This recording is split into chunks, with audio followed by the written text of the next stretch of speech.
We are looking for someone with 5 years of marketing experience and a bachelor's degree in business administration or marketing. Hey, I have 5 years of marketing experience and I have a bachelor's too. Would you do me a favor and turn in an application with a cover letter? How about you do that first? No problem. Here's a resume and a cover letter, and everything's written by me. It's not AI or anything. Cool. Didn't ask. I guess I do see you have 5 years of successful marketing experience, bachelor's of business and marketing. That's neat and everything. Sorry, but you actually aren't the kind of person we're looking for, so I wish you luck, but we're going to have to politely decline. Huh? I, I have everything you're looking for. I'm actually like overqualified for the job. So I just don't get what you're saying. We really appreciate the time you took to write a cover letter and fill out a resume. We know it's a painstaking process and fucking takes forever, right? But yeah, wish you the best of luck. Have a good one. Thank you. I learned something very interesting today about why you're having so much trouble getting a job. I'm also in that position. My name is Jake Ward. I have a podcast called The Rip Current, and today I was interviewing somebody named Olivia Gamblin, who is an AI expert. She's brought in by huge companies to think about how to implement AI in a way that works for them. And she told me something really interesting. So we, right now, you know, right, that unemployment is ticking up. It's 4.3% right now. It was 4.2%. Economists were hoping that like 76,000 jobs were going to get added in August, and it turns out that only 22,000 jobs were added. That means that they think that probably about 11,000 jobs have just disappeared from the United States at this point.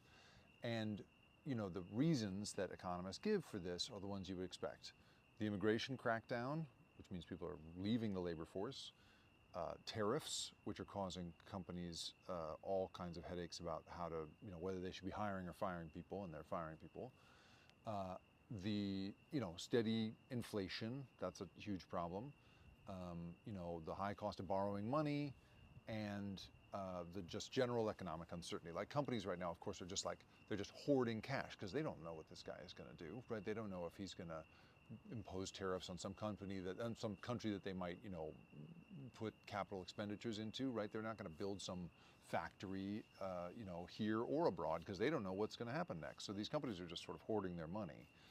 And the extra thing that I learned today. Oh, so there's also ghost jobs. You probably know this dynamic, right, where people are posting jobs on these boards that they either don't ever intend to fill, or in some cases, you post a job as a company that you already know who you're going to hire from inside the company to do that, but you have to legally put it out to a public forum.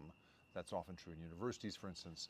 So all of those are the factors. But here's the thing that she told me. So she says that, right now, so one of the sort of, accepted wisdoms I had thought about was the idea that AI is just replacing these jobs, right? That people are firing people to do that. But she was pointing out that there's some of that happening, but it's not as frequent as you would imagine. Back at the beginning of the year, the biggest bank in Singapore, a bank called DBS, announced that it was going to blow through 4,000 jobs, that they were going to let go of 4,000 people. They expected temp positions mostly, because they just think they're going to be able to do it with AI. And there are certainly jobs like that, right?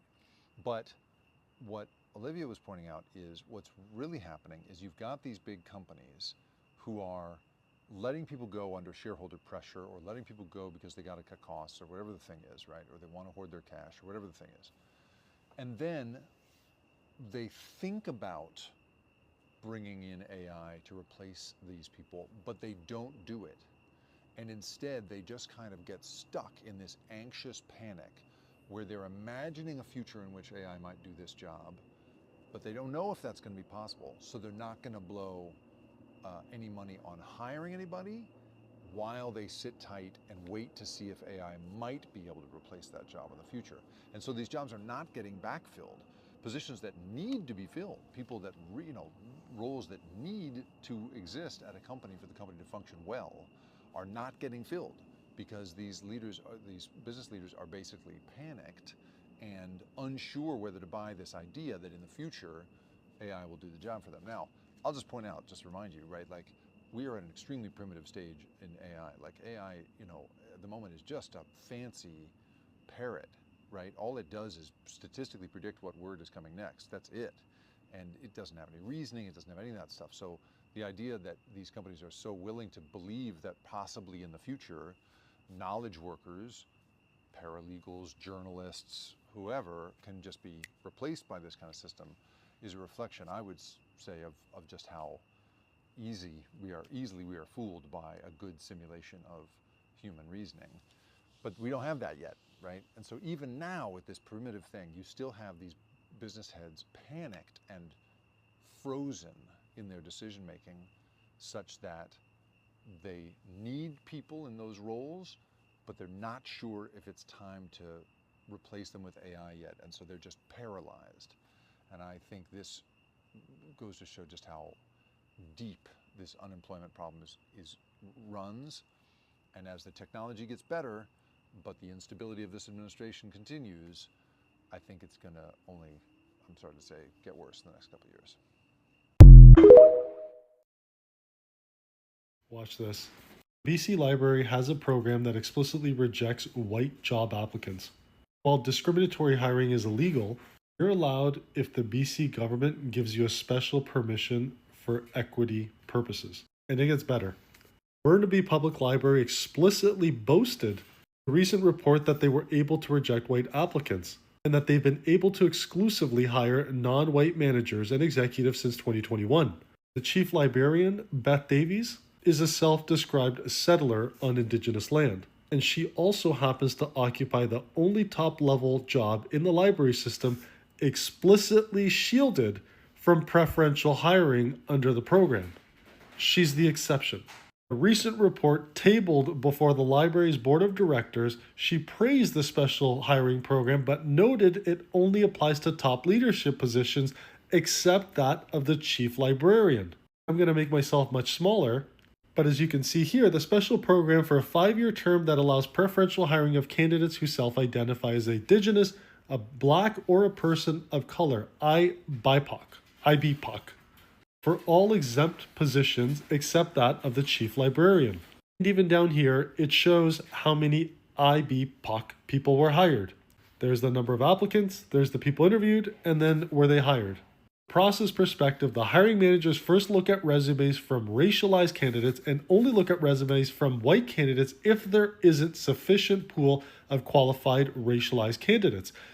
In all competitions, to the mid-year evaluation report, there has been sufficient pool of racialized candidates. And they have the nerve to say we strongly encourage applicants of all genders, ages, ethnicities, cultures, abilities, sexual orientations, and life experiences to apply.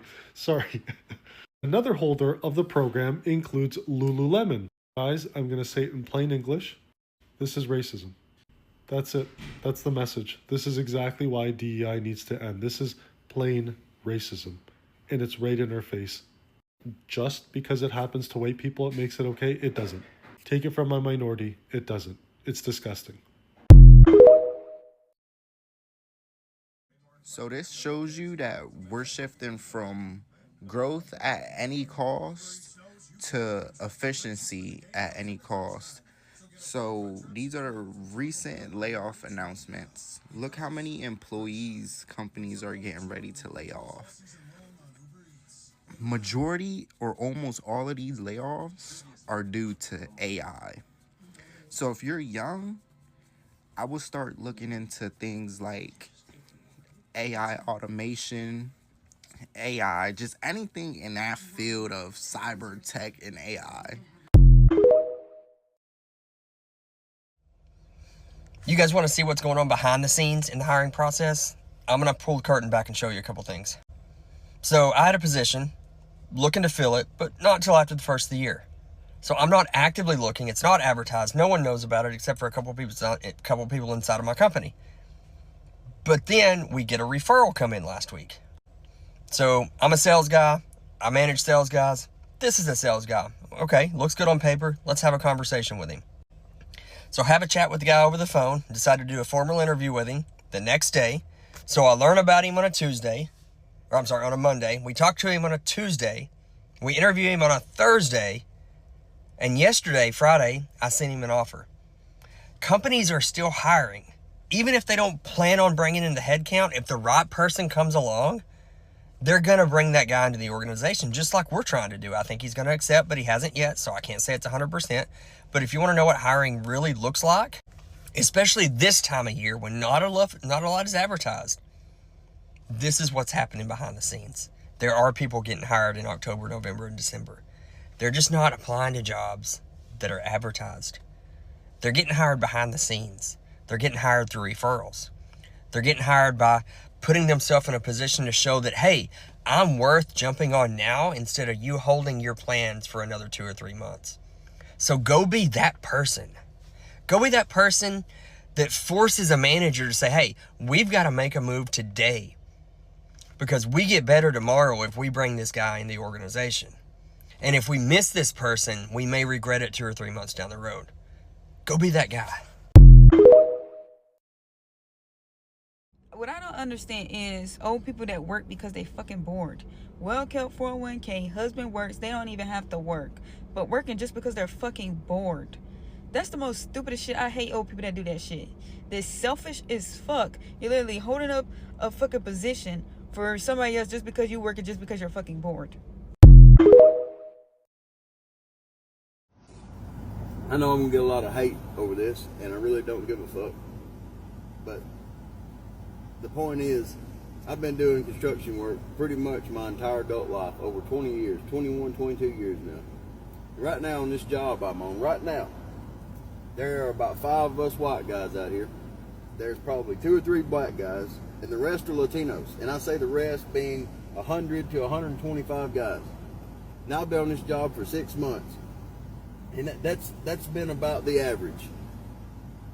I wished all these guys would get their citizenship and do things legal, but the point is that they haven't.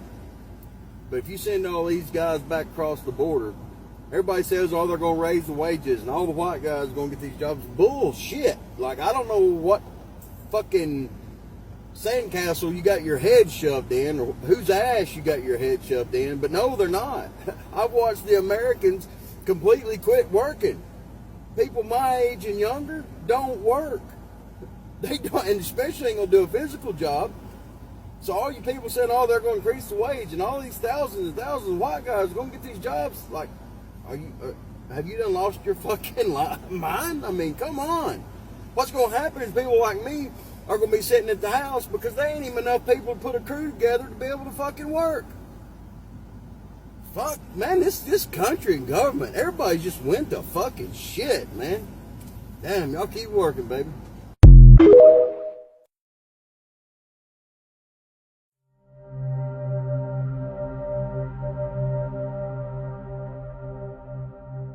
All right, so look, let's be real. Working hard for a job in 2025 is stupid. And it's not because I'm lazy, and it's not because I don't want to grind or I don't know how to hustle. But it's because I realize the system that I'm working for is designed to use me up and leave me with nothing. And I'm pretty sure you are in the same position as me. Pretty close. You know how I know? Because we are in a global burnout crisis. Millions of people are working harder than ever, and millions of people are also getting poorer than ever. You are not working for wealth. You're working for survival. And the more you grind, the more exhausted you get, and the system keeps moving the finish line farther and farther away. And you have to understand that this is not a personal failure. This is a rigged game. This is a rigged system. Capitalism does not reward your hard work. It exploits it. These corporations that you work for are ran by narcissists. And these narcissists do not care about your loyalty. They care about how much labor they can squeeze out of you until you collapse. They gaslight you with fake appreciation while refusing to pay you enough to live. You're expected to give them your time, your health, your peace, your energy. But when you ask for a living wage, they act like you're being entitled. The disrespect is loud and clear. And now, with AI and automation, they are not hiding it anymore. These jobs do not give a fuck about us. They are replacing workers with machines because it is cheaper and more efficient. Cashiers, customer service reps, warehouse workers, delivery drivers. AI is taking over entire industries. So what are we even working hard for?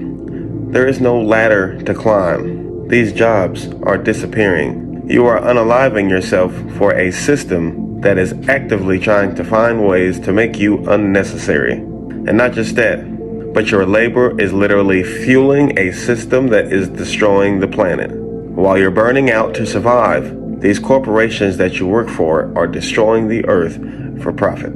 70% of global emissions come from the top 100 companies, but then they try to guilt trip you for not recycling enough.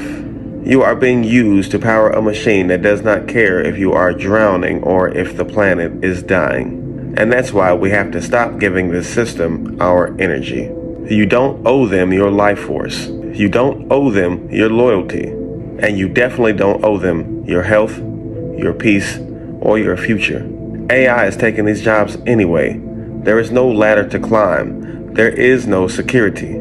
So why are we still working hard for these companies? If you're going to work hard at becoming self-sufficient. Work hard to build your own business. Work hard to create systems that don't depend on them. We should be working hard to live independently of this matrix, to build self-sustaining living, to create communities that support each other, not just to survive paycheck to paycheck. In 2025, working hard for a job is a death sentence. Working hard for yourself is the only way to truly live. Keep your energy, reclaim your labor, and build your freedom. It says half of Gen Z. Now, he's talking about white people, guys. Okay, he's talking about white guys. So he's saying half of the white guys in Gen Z are not dating.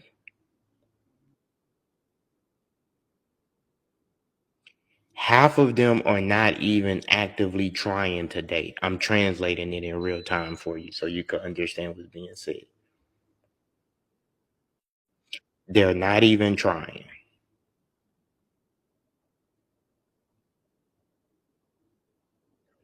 Why are women dating but not the men?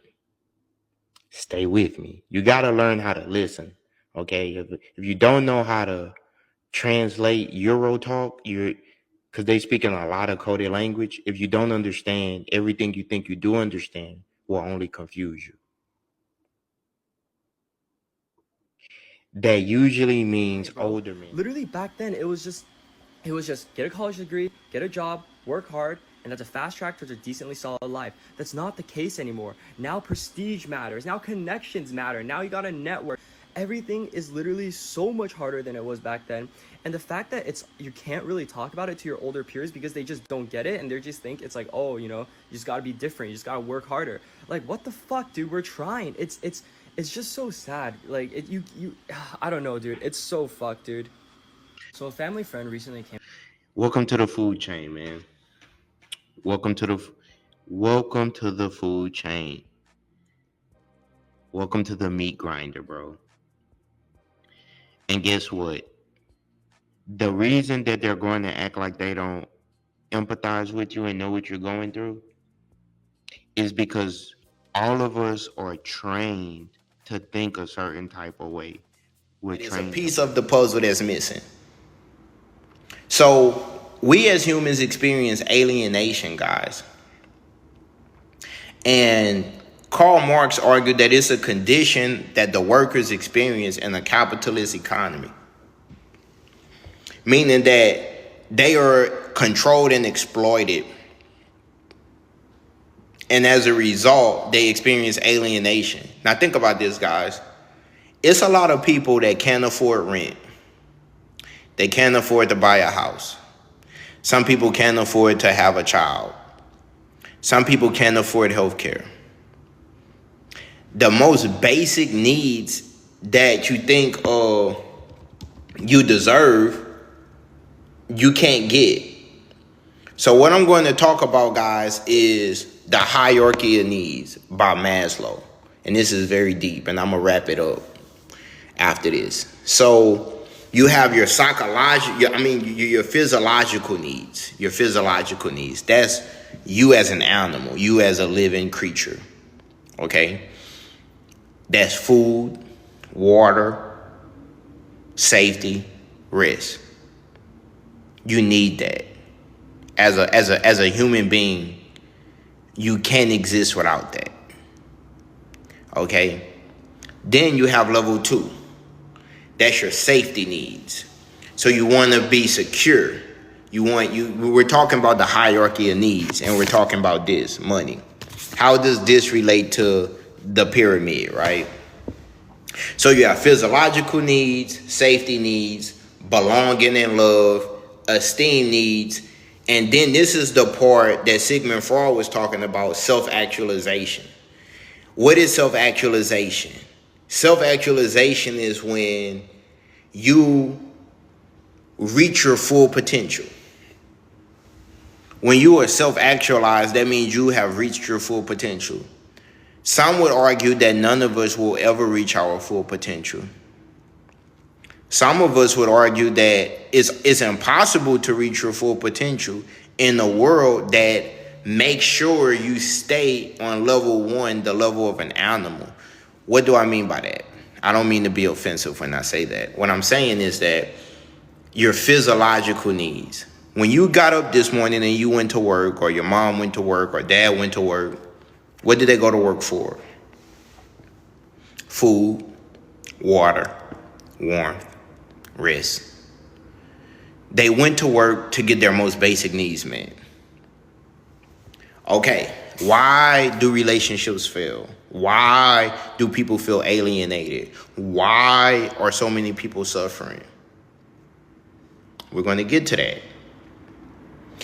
Safety needs. Most people want to feel secure and they want to feel safe. Then we have once we get our physiological needs, our safety needs met, then this is where relationships with other people become increasingly important. You can't even begin to think about a relationship if you are in a situation that's so bad you can't even get water, you can't even get food, you can't even have warmth or rest. Most people are trying to have relationships, but they don't understand why they can't have a relationship. They don't even understand, and they want to understand. Okay, we're going to get to why relationships fail. I don't know if I should say that. But what if, that's how I would say it. What if the society exists so that you can't have a relationship with other people? That's interesting, huh?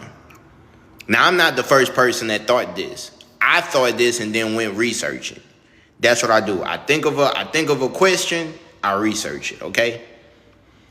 So you have physiological needs, safety needs, belonging, and love. Okay, that's level 3, intimate relationships, friends. Then level 4 is esteem needs. That's a sense of feeling important for what you do or who you are. Then a feeling of accomplishment, right? Then we have the high